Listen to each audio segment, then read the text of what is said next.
नमस्कार दोस्तों, बहुत बहुत स्वागत है आप सभी का हमारी 2 मिनट स्टोरी में। दोस्तों, आज की कहानी बहुत ही खास है। सुहाग रात और सेक्स। आज की कहानी है सुहाग रात और सेक्स। आइए सुनते हैं आज की पूरी। एक कमरे में बंद रहकर सेक्स करना ही शादी है क्या? आइए पूरी कहानी सुनते हैं। पूरी कहानी आप लोग सुनिएगा और बताइए कहानी कैसी लगी। हमारी शादी को 10 साल हो गए,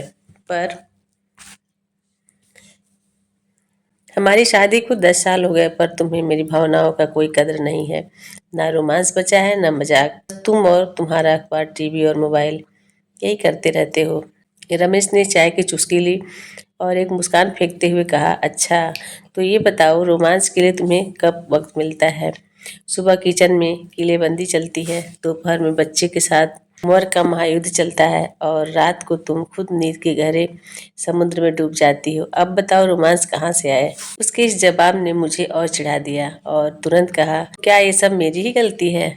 मैं तो बस इतना चाहती हूँ कि तुम थोड़ा वक्त निकालो, मुझे महसूस कराओ कि मैं सिर्फ इस घर की मैनेजर या नौकरानी नहीं हूँ। मैं तुम्हारी पत्नी भी हूँ, तुम्हारा प्यार भी हूँ। प्यार और सम्मान से भरा रिश्ता चाहिए, न कि सिर्फ जिम्मेदारियों का बोझ और गठबंधन।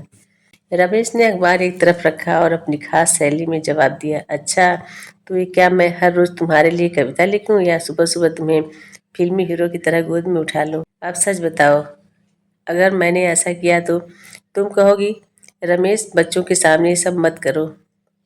उसकी बातों का ये अंदाज मुझे और खिंचा गया। मैंने तुनक कर कहा,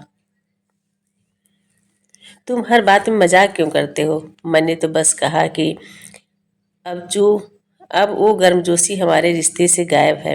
तुम्हारा हर स्पर्श जो कभी एक कहानी कहता था, अब वो सब औपचारिक हो गया है।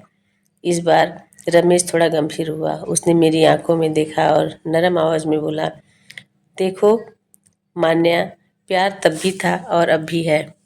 फर्क सिर्फ इतना है कि पहले हम इसे दिखाने में उत्सुक थे, अब इसे निभाने में। तुमसे मेरा प्यार कभी कभी कभी कम नहीं हुआ। मैं आज भी तुम्हारे लिए उतना ही दीवाना हूँ जितना पहले था। बस जिंदगी की जिम्मेदारियाँ बीच में आ गई हैं। उसकी बातों ने मुझे थोड़ा नरम किया, लेकिन मैंने फिर भी छेड़ते हुए कहा, अगर ऐसा है तो कभी कभी वही पुराने रमेश बनकर मुझे छेड़ दो। वो तुम्हारी शरारती आंखें और मासूमियत, वो सब वापस ले आओ। रमेश ने शरारती लहजे में कहा, अच्छा तो ये बात है, सुनो, आज रात बच्चों को जल्दी सुला देना, फिर देखो तुम्हारे पुराने रमेश में कितनी ताकत बची है। मैं शर्माते हुए बोली, हट, मैं तुमसे कुछ कह रही हूँ और तुम मजाक बना रहे हो। रमेश ने मेरा हाथ पकड़ा और गंभीरता से कहा, मान्या तुम्हारा गुस्सा और प्यार दोनों मान्या तुम्हारा गुस्सा और प्यार दोनों मेरे लिए जरूरी है। तुम्हारे बिना ये घर सिर्फ एक मकान है। हमारी ये छोटी छोटी नोकझोंक ही हमारे रिश्ते को खास बनाती है। और जहाँ तक रोमांस की बात है, तुम बस इशारा करो, तुम्हारा रमेश सब भूलकर तुम्हारे साथ वक्त बिताने को तैयार है। उसकी बातों ने मेरी आंखें नम कर दी। मैंने मुस्कुराते हुए कहा, तुमसे बहस में कोई जीत नहीं सकता, लेकिन याद रखना, रिश्ते में नोकझोंक ठीक है, बस प्यार और सम्मान की मिठास बनी रहनी चाहिए। रमेश ने फिर मजाकिया लहजे में कहा, तो आज से मैं तुम्हारा किचन की रा तो आज से मैं तुम्हें किचन की रानी कहूँगा और तुम मुझे ड्राइंग रूम का राजा। मैं हंस पड़ी। चलो ये भी ठीक है, पर राजा जी रात को मत भूलना, बच्चों को जल्दी सुलाना है। उस दिन हमारा घर फिर से जी उठा। वो नोक-झोंक, वो प्यार, वो सम्मान, सब कुछ जैसे वापस आ गया हो। दोस्तों, आपको कहानी कैसी लगी और पति पत्नी के बीच में प्यार के रिश्ते कैसे होने चाहिए, आप लोग कमेंट में ज़रूर बताइएगा। कहानी अच्छी लगे तो प्लीज़ आप लोग कम से कम कुछ लोगों को शेयर कीजिएगा और पूरी कहानी सुनिएगा। नए होंगे तो मेरा चैनल सब्सक्राइब ज़रूर कीजिएगा।